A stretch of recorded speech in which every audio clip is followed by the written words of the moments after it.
ನಮಸ್ಕಾರ ವೀಕ್ಷಕರೇ. ರೋಬೋಟಿಕ್ಸ್ ಅನ್ನೋದು ತುಂಬಾ ಅಡ್ವಾನ್ಸ್ ಆಗಿ ಹೋಗ್ತಾ ಇದೆ. ಯಾವ ಮಟ್ಟಕ್ಕೆ ಅಡ್ವಾನ್ಸ್ ಆಗಿ ಹೋಗ್ತಾ ಇದೆ ಅಂದ್ರೆ ಮುಂದೆ ಒಂದು ದಿನ ರೋಬೋಟ್ಸ್ಗಳು ನಮ್ಮನ್ನ ಆಳ್ತಾವೇನೋ ಅನ್ನೋ ಮಟ್ಟಕ್ಕೆ ಅಡ್ವಾನ್ಸ್ ಆಗಿ ಹೋಗ್ತಾ ಇದೆ. ಇದನ್ನ ಕೆಲವಷ್ಟು ಫಿಲಂಗಳಲ್ಲಿ ತೋರಿಸಿದ್ರು. ಸುಮಾರು 20-30 ವರ್ಷಗಳ ಮುಂಚೆನೆ ಇಂಥ ಫಿಲಂಗಳು ಬಂದು ಹೋಯ್ತು. ಆ ಫಿಲಂಗಳಲ್ಲಿ ತೋರಿಸ್ತಾ ಇದ್ದಿದೆ ಈ ವಿಷಯಗಳನ್ನ. ಈ ರೋಬೋಟ್ಸ್ಗಳು ಫ್ಯೂಚರ್ ಅಲ್ಲಿ ಒಂದು ದಿನ ನಮ್ಮನ್ನ ಆಳುವಂತ ಕಾಲ ಬರುತ್ತೆ. ನಾವು ರೋಬೋಟ್ಗಳನ್ನ ಪ್ರಿಪೇರ್ ಮಾಡ್ತೀವಿ ನಮ್ಮ ಅನುಕೂಲಕ್ಕೋಸ್ಕರ, ಆದ್ರೆ ಅದೇ ರೋಬೋಟ್ಗಳು ನಮ್ಮನ್ನ ಆಳ್ತಾವೆ, ನಮ್ಮನ್ನ ಲೀಡ್ ಮಾಡುತ್ತೆ, ನಮ್ಮನ್ನ ಆಳು ಮಾಡ್ತಾವೆ. ಮಾಡೋದು ಬೇರೆ, ಆಳೋದು ಬೇರೆ, ಎರಡೂ ಕೆಲಸನ ರೋಬೋಟ್ಗಳು ಮಾಡ್ತವೆ. ಅಷ್ಟೊಂದು ಶಕ್ತಿನ ನಾವೇ ರೋಬೋಟ್ಗಳು ತುಂಬಿ ಕೊನೆಗೆ ಅದರಿಂದ ಸಂಕಷ್ಟನ ನಾವೇ ಅನುಭವಿಸ್ತೀವಿ ಅಂತ ತಿಳಿಸೋ ಎಷ್ಟೋ ಫಿಲಂಗಳು ಬಂದಿತ್ತು. ಅದರಲ್ಲಿ ಇದು ಕೂಡ ಒಂದು. ಈಗ ಎಷ್ಟೋ ಕಂಪನಿಗಳು ಈ ತರ ಕಂಪನಿಗಳು ರೋಬೋಟ್ಗಳನ್ನ ಮಾಡ್ತಾ ಇದೆ. ವಾಕಿಂಗ್ ಮಾಡುತ್ತೆ, ಸೆಲ್ಫ್ ಸಪೋರ್ಟಿಂಗ್ ಮಾಡುತ್ತೆ, ಮನುಷ್ಯರು ಫ್ಯಾಕ್ಟ್ರಿಗಳಲ್ಲಿ ಮಾಡುವಂತ ಕೆಲಸಗಳನ್ನ ರೋಬೋಟ್ಗಳು ಮಾಡುತ್ತೆ. 100 ಜನ ಮಾಡುವಂತ ಕೆಲಸನ 2 ರೋಬೋಟ್ಗಳು ಮಾಡ್ತಾ ಇದೆ. ಅದಕ್ಕೆ ಎಷ್ಟೋ ಕಡೆ ಜಾಬ್ ಲಾಸ್ ಅನ್ನೋದು ಕೂಡ ಆಗ್ತಾ ಇದೆ. ಈ ಕಂಪನಿ ಬಗ್ಗೆ ಸುಮ್ಮನೆ ತೋರಿಸ್ತಾ ಇದೀನಿ ಅಷ್ಟೇ. ಈ ತರದ ಎಷ್ಟೋ ಕಂಪನಿಗಳಿದಾವೆ ಈಗ ಆಲ್ರೆಡಿ ಇಂಥದ್ದನ್ನೆಲ್ಲ ಮಾಡ್ತಾ ಇದೆ. ಆ ರೋಬೋಟ್ಗಳಿಗೆ ಯಾವ ಮಟ್ಟಕ್ಕೆ ಶಕ್ತಿ ತುಂಬ್ತಾ ಇದ್ದಾರೆ ಅಂದ್ರೆ ಸೆನ್ಸಿಂಗ್ ಕೇಪಬಿಲಿಟಿನೂ ಕೂಡ ತುಂಬ್ತಾ ಇದ್ದಾರೆ, ಪ್ಲಸ್ ಫೀಲಿಂಗ್ ಕೇಪಬಿಲಿಟಿ ತುಂಬ್ತಾ ಇದ್ದಾರೆ. ಇದೇ ದೊಡ್ಡ ಪ್ರಾಬ್ಲಮ್ ಆಗುವಂಥದ್ದು. ರೋಬೋ ಅಂತ ರಜನಿಕಾಂತ್ ಅವ್ರದ್ದೊಂದು ಫಿಲಂ ಬಂದಿತ್ತು, ಅದರಲ್ಲೂ ಕೂಡ ಅಂತದ್ದೇ ಆಯಿತು. ಯಾವತ್ತು ನಾವು ರೋಬೋಟ್ಗಳಿಗೆ ಸೆನ್ಸಿಂಗ್ ಮತ್ತೆ ಫೀಲಿಂಗ್ ಎಬಿಲಿಟಿನ ತುಂಬ್ತೀವೋ, ಸೆನ್ಸಿಂಗ್ ಓಕೆ ಬಿಡಿ, ಆದ್ರೆ ಫೀಲಿಂಗ್ ಎಬಿಲಿಟಿ ತುಂಬ್ತಾ ಹೋದಾಗ ಅದಕ್ಕೆ ಫೀಲಿಂಗ್ಸ್ಗಳು ಶುರು ಆಗುತ್ತೆ. ಯಾವತ್ತು ಫೀಲಿಂಗ್ಸ್ಗಳು ಬರುತ್ತೋ ಆಸೆ ಅನ್ನೋದು, ಇನ್ನ ಬೇರೆ ಬೇರೆ ಕನಸುಗಳು ಅದರಲ್ಲೂ ಹುಟ್ಟೋದಕ್ಕೆ ಶುರು ಆಗುತ್ತೆ. ಆ ರೀತಿ ಹುಟ್ಟಿದಾಗ ಅದು ಮನುಷ್ಯರ ತರ ಯೋಚನೆ ಮಾಡುತ್ತೆ. ಯೋಚನೆ ಮಾಡಿದ್ರೆ ಕೆಟ್ಟ ಗುಣಗಳು ಈಸಿಯಾಗಿ ಬಂದ್ಬಿಡುತ್ತೆ. ಅದರಿಂದ ರೋಬೋಟ್ಗಳು ಮನುಷ್ಯರನ್ನ ನಾಶ ಮಾಡ್ತವೆ. ಈಗ ಆಲ್ರೆಡಿ ಎಷ್ಟೋ ಕಡೆ ಆಗಿದೆ. ಮನುಷ್ಯರು ರೀತಿನೇ ಕಾಣುವಂತ ಎಷ್ಟೋ ರೋಬೋಟ್ಗಳನ್ನ ಕೂಡ ಸಿದ್ಧ ಮಾಡಿದ್ದಾರೆ. ಈ ಫೋಟೋದಲ್ಲಿ ತೋರಿಸ್ತಾ ಇದೆ ನೋಡಿ, ಇದು ಕೂಡ ಮನುಷ್ಯರ ರೀತಿ ಕಾಣುವಂತ ರೋಬೋಟ್. ದೂರದಿಂದ ನೋಡಿದ್ರೆ ರೋಬೋಟ್ ಅಂತ ಅನ್ಸದೇ ಇಲ್ಲ, ಮನುಷ್ಯರು ಅನ್ಕೋಬೇಕು. ಆದ್ರೆ ಮನುಷ್ಯರ ರೀತಿ ಕಾಣುವಂತ ರೋಬೋಟ್ಗಳು ಇದೆಲ್ಲ ಕೂಡ ಒಳಗಡೆ ಇರೋದು ಪೂರ್ತಿ ಮೆಟಲ್ ಬಾಡಿ. ಫಿಲಮ್ ಅಲ್ಲಿ ಯಾವ ರೀತಿ ತೋರಿಸಿದ್ರು ಅಂತ ರೋಬೋಟ್ಗಳು ಸೃಷ್ಟಿ ಆಗ್ತಾ ಇದಾವೆ. ಒಟ್ಟಿನಲ್ಲಿ ಜನರ ಕೆಲಸ ಕಿತ್ಕೊಳ್ಳೋದ್ರ ಜೊತೆಗೆ ಫ್ಯೂಚರ್ ಅಲ್ಲಿ ಮನುಷ್ಯರ ಜೀವ ಕೂಡ ಕಿತ್ಕೊಳ್ಳೋ ಚಾನ್ಸಸ್ ಈ ರೋಬೋಟ್ಗಳಿಂದ ಸಾಧ್ಯತೆ ತೆಳ್ಳಾಕೋಗೆ ಇಲ್ಲ ಅಂತಾನೆ ಸೈಂಟಿಸ್ಟ್ಗಳು ಹೇಳ್ತಾ ಇರೋದು. ಇದರಲ್ಲಿ ಇದನ್ನ ಒಂದು ತೋರಿಸ್ತಾರೆ ನೋಡಿ. ಸುಮಾರು ವರ್ಷಗಳ ಮುಂಚೆ ಒಂದು ಫಿಲಂ ಬಂದಿತ್ತು, ಅದಕ್ಕೆ ಈಕ್ವಲೆಂಟ್ ಆಗಿ ಈ ವಿಡಿಯೋದಲ್ಲೂ ತೋರಿಸ್ತಾ ಇರೋದು. This cannot end well. This is UBTEX, humanoid robot, getting ready for factory deployment, and they walk themselves inside of containers. They're basically shipping themselves out. It's absolutely amazing. There's so many of them. I don't know if you've seen the movie I, Robot, but it's like we're living through this. Anyone who thinks that we've got nothing to worry about and that these things are coming down the line, this is going to be years away, it's clearly not. I mean, these things are changing their own batteries, like you see there. They're walking themselves around. They're going to be doing factory work very soon. This is something that's happening right now. We should be worried about it right now. This cannot end well. This is ಈ ವಿಡಿಯೋದಲ್ಲಿ ತಿಳಿಸ್ತಾ ಇರೋದು ಅದೇ.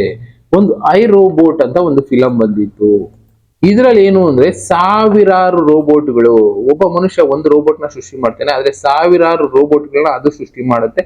ಅದರಿಂದ ಮನುಷ್ಯರನ್ನ ಸಂತತಿನೇ ನಾಶ ಮಾಡ್ತಾ ಹೋಗುತ್ತೆ ಅನ್ನೋ ಒಂದು ಫಿಲಂ ಐ ರೋಬೋಟ್. ಇದರಲ್ಲಿ ಒಂದು ಸೆನ್ಸಿಂಗು ಪ್ಲಸ್ ಫೀಲಿಂಗ್ ಕೇಪಬಿಲಿಟಿನ ಒಂದು ರೋಬೋಟ್ಗೆ ಮನುಷ್ಯ ಟೆಸ್ಟಿಂಗ್ ಪರ್ಪಸ್ಗೋಸ್ಕರ ಫಿಲ್ ಮಾಡ್ತಾನೆ. ಅದೇನ್ ಮಾಡುತ್ತೆ, ಫೀಲ್ ಮಾಡೋದಕ್ಕೆ ಶುರು ಮಾಡುತ್ತೆ, ಲವ್ ಮಾಡೋದಕ್ಕೆ ಶುರು ಮಾಡುತ್ತೆ.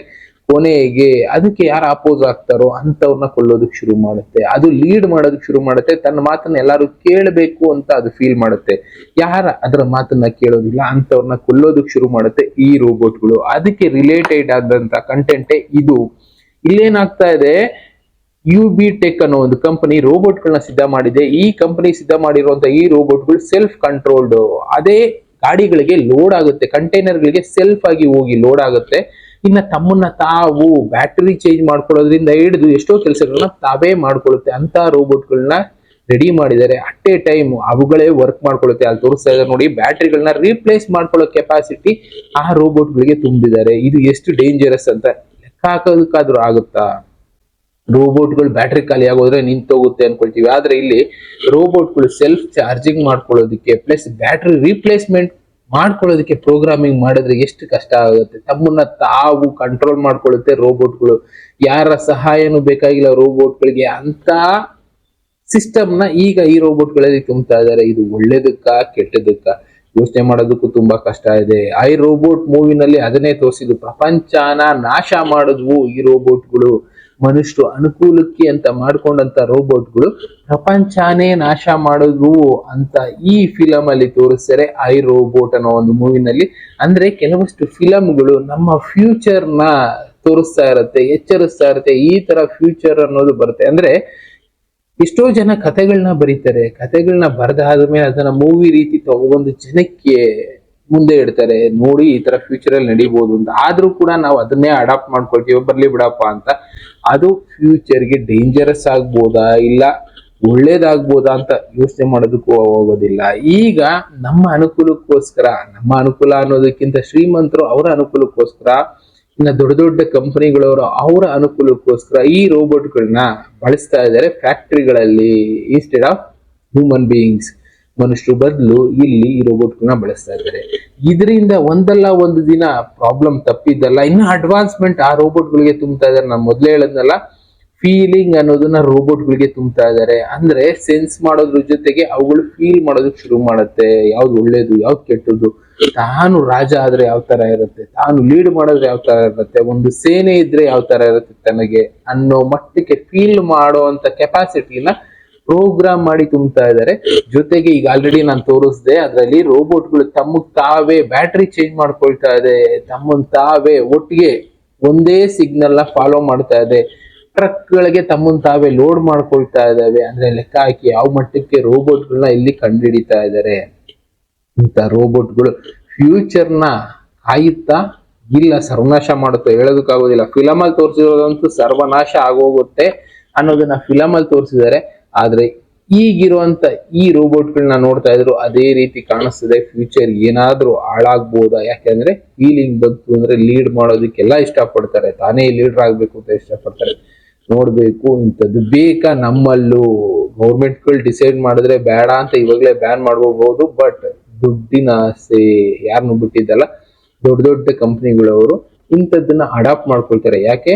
100 ಜನ ಮಾಡೋ ಕೆಲಸನ 1 ಇಲ್ಲ 2 ರೋಬೋಟ್ಗಳು ಮಾಡುತ್ತೆ. 100 ಜನರ ಸಂಬಳ ಆವರೇಜ್ ಆಗಿ ಲೆಕ್ಕ ಹಾಕೊಂಡ್ರು 1 ಕೋಟಿ ತನಕ ಸಂಬಳ ಕೊಡ್ಬೇಕಾಗಿರೋದನ್ನ 2 ರೋಬೋಟ್ ಮಾಡುತ್ತೆ. ಪರವಾಗಿಲ್ಲ ಬಿಡಪ್ಪ, 2 ಕೋಟಿ ಇನ್ವೆಸ್ಟ್ ಮಾಡೋಣ, ಅಲ್ಲಿ ಬಿದ್ದಿರುತ್ತೆ ರೋಬೋಟ್ ಕೆಲಸ ಮಾಡ್ತಾ ಇರತ್ತೆ, ಅದಕ್ಕೇನು ಸಂಬಳ ಕೊಡಂಗಿಲ್ಲ ಏನಿಲ್ಲ, ಪ್ಲಸ್ ಬ್ಯಾಟ್ರಿ ಬೇರೆ ಸೆಲ್ಫ್ ರಿಪ್ಲೇಸ್ ಮಾಡ್ಕೊಳ್ಳುತ್ತೆ, ಊಟ ಕೊಡಂಗಿಲ್ಲ ಏನು ಕೊಡಂಗಿಲ್ಲ ಅಂತ ಯೋಚನೆ ಮಾಡುವಂತ ದೊಡ್ಡ ದೊಡ್ಡ ಶ್ರೀಮಂತರು ಇರ್ತಾರೆ. 100 ಜನ ಮಾಡೋ ಕೆಲಸನ 2 ರೋಬೋಟ್ ಮಾಡುತ್ತೆ ಅಂದ್ರೆ ಇನ್ಯಾಕ್ ಬೇಕು ಕೆಲಸದವರು? ಇಂಥವ್ರ ಕತಿ ಏನಾಗುತ್ತೆ ಒಂದ್ಸಲ ಯೋಚನೆ ಮಾಡಿ. ಒಟ್ನಲ್ಲಿ ಇಂಥದ್ದು ಬೇಕಾ ಬೇಡವಾ ನಮ್ಮ ದೇಶಕ್ಕೆ? ನಾವೇ ಕೇಳ್ಕೋಬೇಕು. ಗೌರ್ಮೆಂಟ್ ಅವರು ಇಂಪ್ಲಿಮೆಂಟ್ ಮಾಡೋದೇನೋ ಮಾಡ್ಬಿಡ್ತಾರೆ, ಫ್ಯಾಕ್ಟ್ರಿಗಳಲ್ಲಿ ಇಂಪ್ಲಿಮೆಂಟ್ ಮಾಡೋವಾಗ ಇದ್ರ ಅಪೋಸ್ ನಾವಿವತ್ತು ಕೇಳಲಿಲ್ಲ ಅಂದ್ರೆ ಮುಂದೆ ಒಂದು ದಿನ ಏನು ಮಾಡೋದಕ್ಕಾಗೋದಿಲ್ಲ. ಜಸ್ಟ್ ಮೊಬೈಲ್ ನೋಡ್ಕೊಂಡು ರೀಲ್ಸ್ ನೋಡ್ಕೊಂಡು ಟೈಮ್ ಪಾಸ್ ಮಾಡೋದಕ್ಕಿಂತ ಈ ತರದೆಲ್ಲ ಇಂಪ್ಲಿಮೆಂಟ್ ಆಗ್ತಾ ಇದೆ. ತಡೆಯೋ ಕೆಲಸ ಮಾಡೋಣ. ಒಳ್ಳೇದಕ್ಕಾದ್ರೆ ಓಕೆ, ಅದು ನಮ್ಮನ್ನೇ ಹಾಳು ಮಾಡುತ್ತೆ ಅಂದ್ರೆ ಬೇಕಾ? ಒಂದ್ಸಲ ಯೋಚನೆ ಮಾಡಿ. ಇನ್ನ ಈ ತರದ ವಿಷಯಗಳು ನಡೀತಾನೆ ಇರುತ್ತೆ, ತಿಳ್ಕೊಳ್ಳೋಣ, ತಿಳಿಸ್ತಾ ಹೋಗೋಣ. ಮತ್ತೆ ಬೇರೆ ಬೇರೆ ವಿಷಯಗಳ ಜೊತೆ ಸಿಗ್ತೀನಿ. Thank you, good bye.